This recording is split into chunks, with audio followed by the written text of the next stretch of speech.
Under the veil of darkness, predators are sexually assaulting, coercing, and drugging women in BC's capital. Predators protected by fear. But now their actions are being brought to light one by an anonymous Instagram page.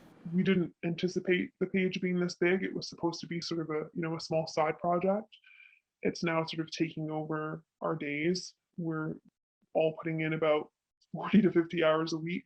Well-established, rich, powerful men are losing their livelihoods overnight because their actions are being exposed for everyone to see on this anonymous Instagram page called the Survivor Stories Project.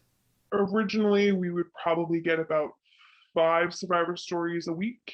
At the moment, we're probably getting at least a dozen a day.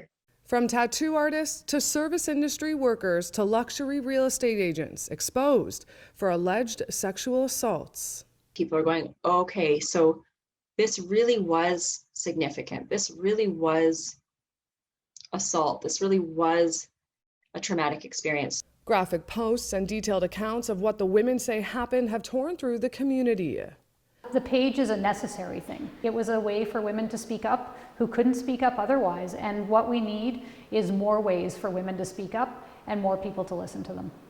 1 in 3 women will experience sexualized violence. Only 5 to 10% report it to police. There's a lot of stigma when it comes to sexualized violence. There's a lot of fear about not being believed, about being blamed. You know, historically, the criminal justice system hasn't always treated survivors in the best ways. The anonymous Instagram page gives victims a safe and private space to report horrific and graphic details about what happened to them. We're dealing with a lot of an overall unsafety in their community, overall unsafety even just in their own home, in their friend groups. The page started 5 years ago after a conversation between 2 friends. Sadly, the person that sexually assaulted her had also sexually assaulted me a few years earlier. The people behind the page want to stop these predators from assaulting anyone else. People do assume that we post everything that comes through.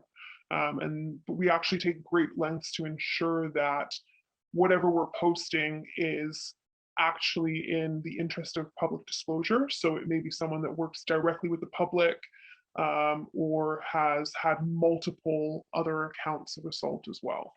It also provides support to people and is already creating change. Now it's here in our community, and I think people aren't going to stand for that anymore. I think we're having this sort of protective bubble that we want to put around our women, and we want to teach men and we want to teach people what to do and how to talk about these kinds of things. The page says it has not faced legal action and will continue posting.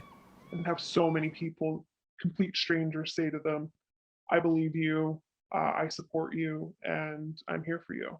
And I think that is pretty life-changing for a survivor, whether they receive justice or not.